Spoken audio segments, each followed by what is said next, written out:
Yes, good evening. Today,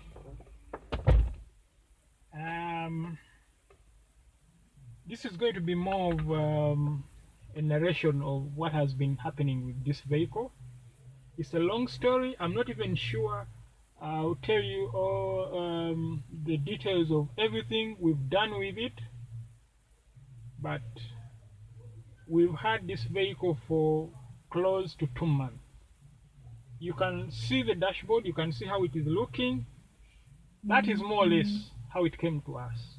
Although at some point we had put everything back together, we had put the dashboard back together. But when it came to us, it was in worse condition than this. Where do I start? This vehicle has been a roller coaster. In my 4 years of dabbling in automotive diagnostics, this has really been the case that has tested my patience and resilience, because let me start from where it came from. It came from another garage. The owner of that garage says the vehicle drove into, by the way, it's a 2006 Toyota LandCruiser.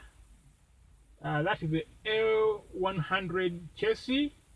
It's a diesel, 4.2 liter turbo diesel, 6-cylinder straight engine. It has that hybrid kind of electronic pump, fuel pump. The one that were the one that were used by many manufacturers between when they were transiting from the old type of injector pump diesel engines to the common rail. It has that hybrid type of pump, so it's a bit electronic. Now, the owner of the garage where it came from says this vehicle drove into their garage. The main complaints were, I think, three.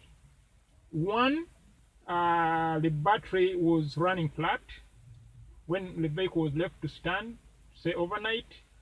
Two, the air conditioning was not working. What we discovered later was what they meant by that was the blower fan was not working. And three, what was the third issue? I forget what the third issue was. If I remember, I'll tell you. But I think those were the two major issues why it drove in. Oh, the owner of the vehicle wanted some fancy LED lamps restored. They were not factory fitted, of course. Some garage fitted them and they had stopped working, and he wanted them refitted. When we found out the history about this vehicle, when we kept digging about it, we discovered it had been to several garages according to the stickers we see in the vehicle and from the description the guy was giving us, the owner of the garage that sent it to us. Anyway, we went to his garage. He wanted us to help him. Oh, how did it come to this? The vehicle drove into the garage, his garage. Now, he couldn't handle some of the work, so he contracts people, especially electricians. He contracted an electrician. Oh yes, there is another issue. The speedometer, the instrument cluster, was not powering. The diodes were not working, and almost all the lamps were not working. So he called an electrician to fix that. You see this harness? Where this is going is the instrument cluster. These two. and then all these others are feeding switches into the dashboard, and maybe lamps and other accessories that are connected to the dashboard. Anyway, this became the crux of the investigation for that electrician, the electrician that worked on it initially. So he asked the other garage owner, to get him a complete harness and 2 fuse boxes. It has 2 fuse boxes. This vehicle has actually 3 fuse boxes. One is inside the engine bay. These 2, this one and another one. This one is for that side. It's inside under the dashboard on that side, and another one on this side, similar in shape but with different purposes, functions. Anyway, a pair of these for both sides were ordered from Dubai, and the harness was ordered. Now, at that point, that is on the recommendation of the first electrician, and the instrument cluster did not respond. And there was a ton of wiring diagrams that the electrician had ordered printed out for him. At that point, when the harness and the fuse boxes came, and that didn't fix the instrument cluster issues, I think that guy, to be polite, basically he took off. But the other garages, there was so much damage. You look at this fuse box, it has suffered. If you look at a lot of these terminals, there were terminals on this side. A lot of them are decimated. The previous garages where the vehicle kept going, I think, to fit whatever extra accessories the owner wanted fitted on it, they did a real proper hack job. I give it, I give it up to them. I say kudos to those guys. You guys know how to hack the vehicle. My God, they chopped wires everywhere. There are some on that side. You can see some of the wires. I'm not going to show you that because it looked very depressing. I'm sure the owner of this vehicle wouldn't want me to show you that. But that was just the beginning. The vehicle now came to us. When the other electrician took off, the owner of the garage where this vehicle came from approached us. We went to see the vehicle and we explained to him. Me and Ivan went to him and explained to him. We saw the vehicle, the state it was in, the dashboard and all, and we told him we would like to have a go at this challenge, but we cannot do it from your garage. So he had the car lifted to our garage. And that's close to 2 months ago. Now, for me, that's where the real movie started. First of all, the vehicle wouldn't start. And that wasn't among the complaints that had brought the vehicle to us. So, immediately, I went after the engine control, powers and grounds, and found some were there, some were not. Eventually, the vehicle started. In fact, I even checked out, this is the ignition switch. This is the ignition key. Now, eventually, after a few tries, after restoring power to the computer, engine computer, the vehicle ran now. And then, we tried to get a replacement for the instrument cluster. We failed. At that time, at that point, Ivan and I had to go to Dubai to attend the Auto Mechanica Dubai show. I was there for 3 days. Ivan was there for about a week. We came back. We couldn't find the instrument cluster here. Ivan had, when he was in Dubai, he had tried to look for it. He had failed because this car is a manual transmission. Most of the vehicles, and therefore the spares you will find, are for automatic transmission and also usually petrol. Anyway, we decided at that point to just restore the vehicle.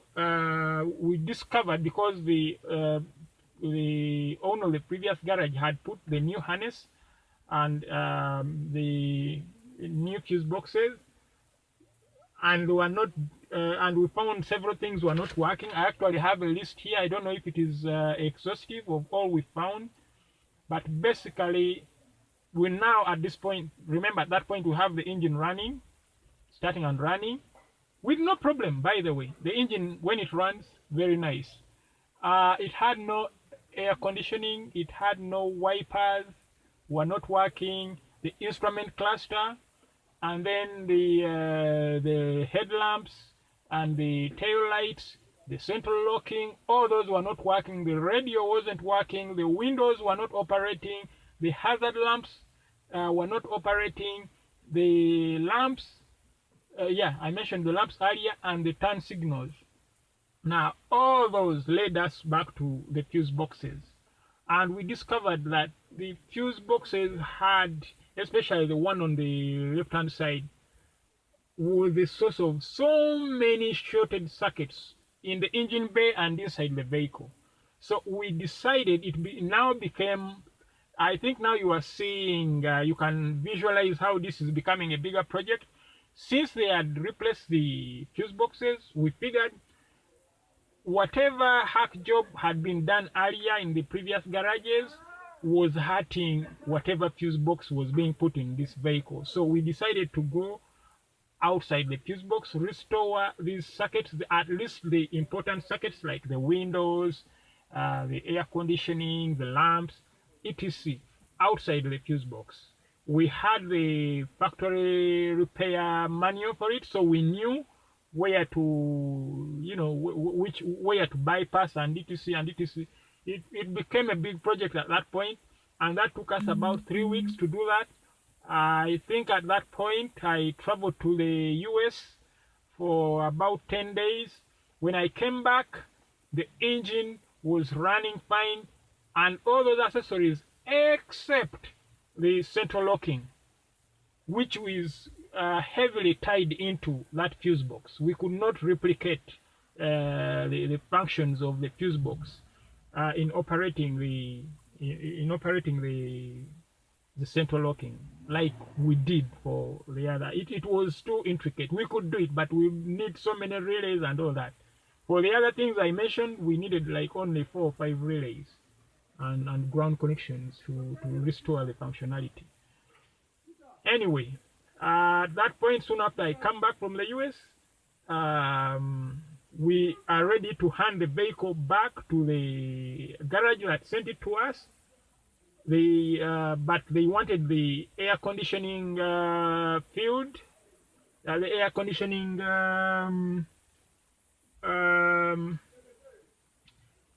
I don't want to call it refrigerant.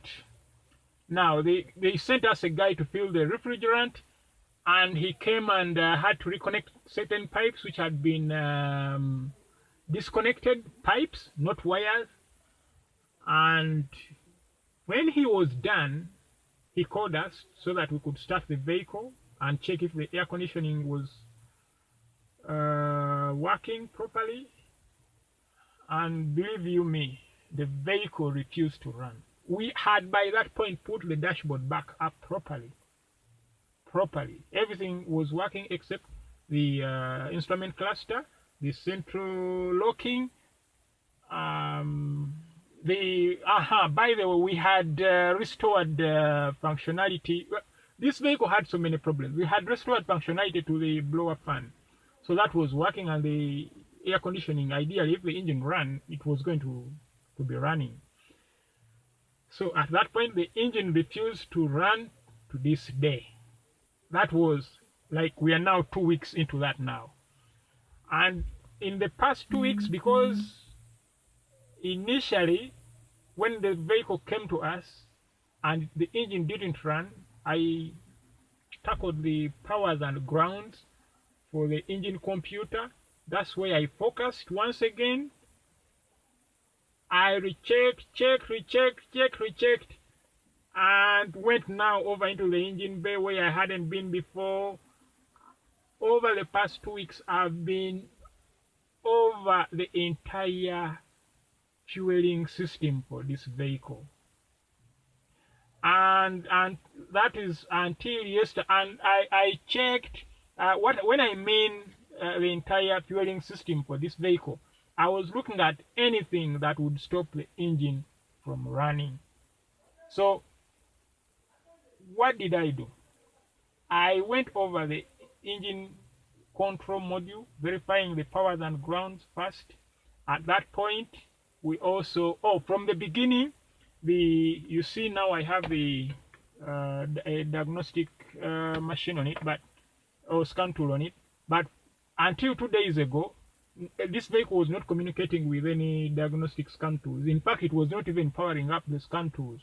So I restored that functionality of communication to the engine control module at least, and it told me at that point there was no fault code.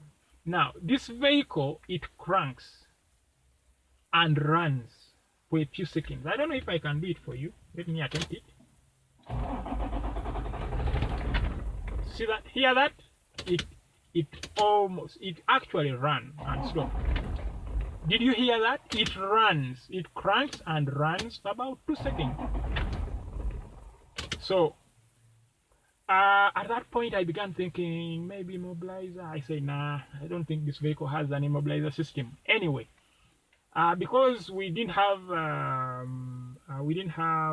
connection to the scan tool. At that point, it wasn't important to us because I kept focusing on the powers and grounds of the engine control module, because previously that is what had been the issue. I'd resolved it, and the engine control module, rather than the engine, ran. It all had the hallmarks. When I think back, it all had the hallmarks of an immobilizer kind of interference in the engine operation.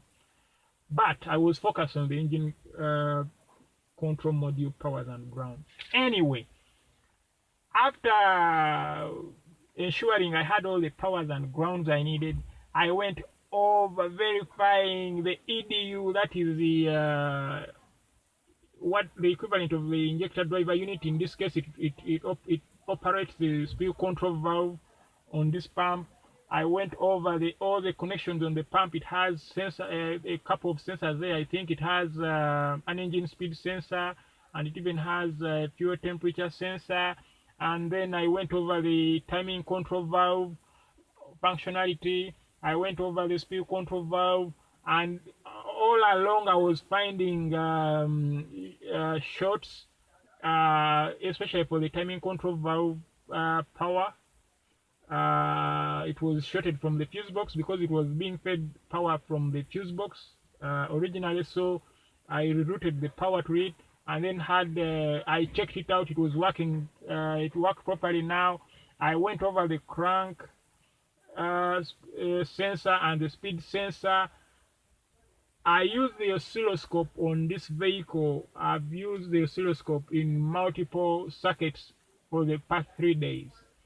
Eventually, yesterday, I realized that this engine control module actually operates the pump, the fueling system, and the engine runs as you've heard, and then immediately shuts it down. And I started asking myself, why that? And today I've just discovered, I found an antenna. We strip this back. I found an antenna under the ignition key, which indicated that this vehicle has an immobilizer system. And guess what? Because now we have the scan tool talking to us. It has a B2799 engine immobilizer system malfunction. Can you believe it? We've done all that we are doing for the past 2 weeks, verifying all the circuits and doing the dashboard, everything, because of an immobilizer problem. And because initially we couldn't put the scan tool on it until we decided, hey, we need to talk to this engine control module to tell us why it is stopping the engine from running. Oh my. Maybe some of the things, I should have done some of these things earlier in the diagnosis, like using the scan tool to try to find out if it has immobilizer related issues. But this vehicle had a ton of issues. We found short circuits, so shorts to grounds in so many places. Man, you could come to this vehicle one day intending to investigate a certain system, and you end up in so many directions because you are finding short circuits everywhere, short to grounds everywhere, just because of, I think, that fuse box. It kept throwing so many possible issues at us. Focusing became really terrible, but at least I'm happy. This is an immobilizer related issue. Tomorrow Derek is going to go back probe, follow these wires backwards, try to find out where the immobilizer control unit is. If it is the engine control module itself, which is the in charge of managing the immobilizer system, we shall know all that. But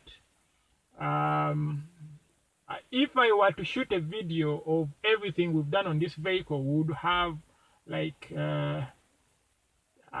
maybe 100-hour video. I didn't have the time. This vehicle was so intensive for me in terms of troubleshooting and what I was doing. I didn't have the time to shoot any video, but I felt at this point I should perhaps take you through a narration of where I have been with this vehicle, where we have been with this vehicle.